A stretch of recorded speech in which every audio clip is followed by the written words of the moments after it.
A lot of work to do between now and Tuesday. This is a pivotal election for the United States of America. As a matter of fact, the United States of America is at a crossroads. We are at a crossroads in so many ways. We are at a crossroads because we as a country, we as a people, have to ask, are we going to deliver to our children and our grandchildren the same America that our ancestors gave to us? This is an amazing country, and we are so privileged and blessed to live here. But this country is facing some key choices. Are we going to live within our means? Or are we going to continue to borrow money that we cannot afford and that our children and our grandchildren will have to pay back? A country that loses control of its finances eventually loses control of its destiny. We can't continue to go on like this. We also face hard questions about our citizens and what they are facing. I know that Nevada has been really hard hit by the unemployment that we are seeing across this country. You know, Americans have come to expect not a handout. Americans have come not to expect just to be given, but they have come to expect to have a chance. I remember when I was a little girl, my grandfather told my mother, he said, you know, Angelina, he said, you and John have got to buy a house as fast as you can. He said, because the value of your house never goes down. Well, Americans have watched as that most prized possession, the value of their house has gone down. And there are people out there who are unemployed today who really wonder if they're ever going to be employed again. And they have reason to wonder because we know that the longer you are unemployed, the less likely that you will be employed again. So this is an urgent matter. We can't wait. We can't wait 4 more years for this joblessness to turn around. And Mitt Romney and Paul Ryan have a plan for putting America back to work, and there is nothing more important than putting America back to work.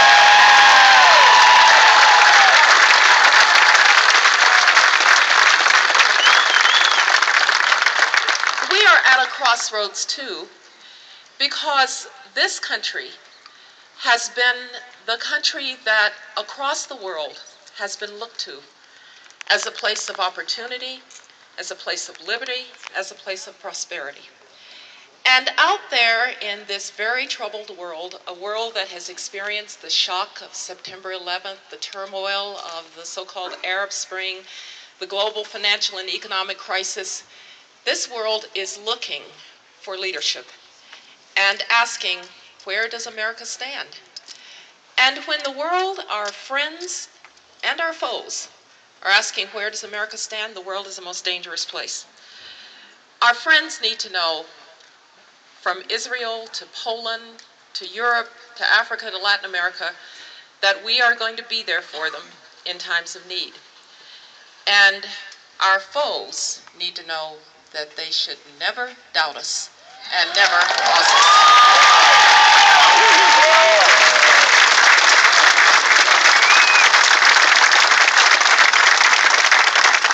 You know, as Secretary of State, I was so grateful to have a chance to represent this great country. And as you go out across the world, you see what people admire about America and what they don't. But I'll tell you something. They are so happy, as we should be, so grateful, that there are men and women in uniform who volunteer.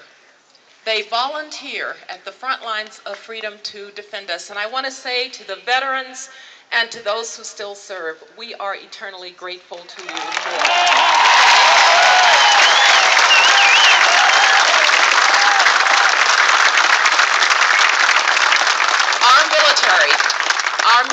Our military strength, our men and women, our capacity to govern this world and to make certain that it is safe, that capacity will be safe in Mitt Romney's hands, and that's why he needs to be the commander-in-chief.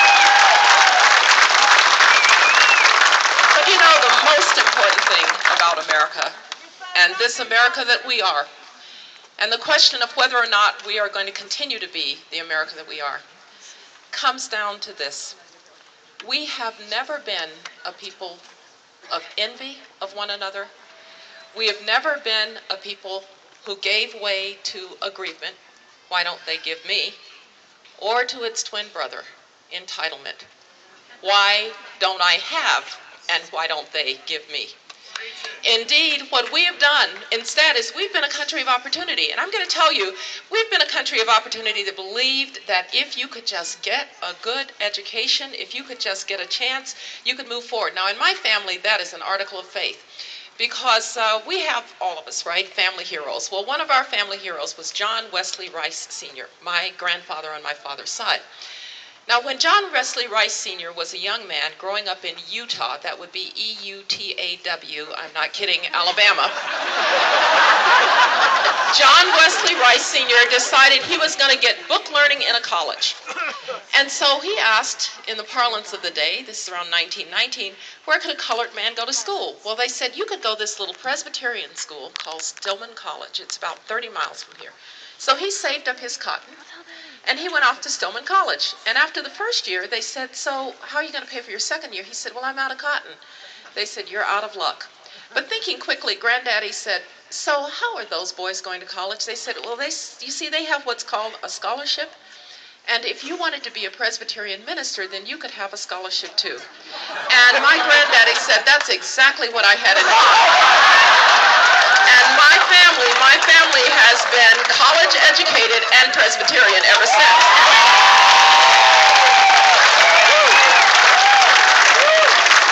Now, John Wesley Rice Sr. was on to something. He knew that that education was going to turn him into somebody he would otherwise never have been, that it was going to transform not just him, but generations of Rices to come, that my father would be college educated, my aunt would get a PhD in English literature and write books on Dickens. He knew that his family had been transformed.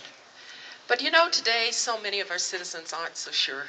If I can look at your zip code and I can tell whether or not you're going to get a good education, I can't really say that great American creed, it doesn't matter where you came from, it matters where you're going. And Mitt Romney and Paul Ryan know that we've got to give our parents, particularly poor parents, choice, an opportunity to get their kids out of failing neighborhood schools.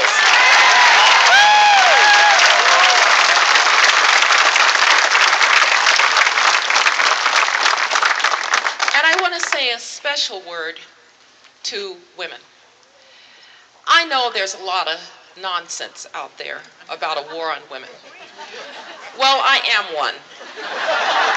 There isn't any war on women.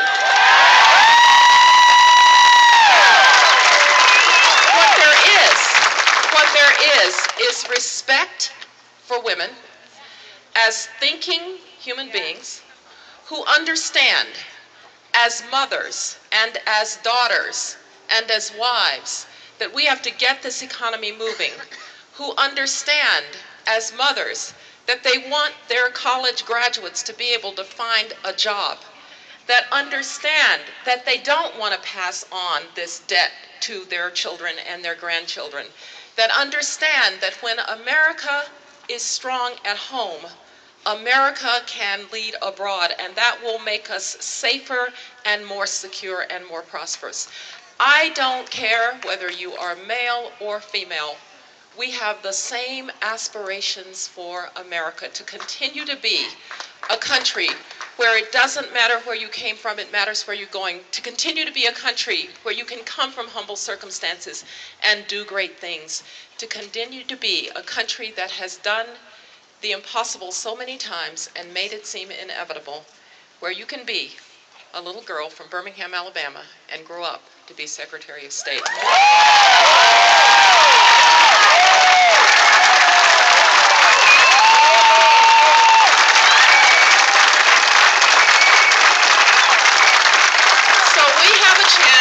We have a chance on Tuesday to deliver on that promise, to elect Mitt Romney and Paul Ryan, so that they can put this country back on that path, that path to self-sufficiency, to hard work, and to belief in this extraordinary country, the United States of America. God bless.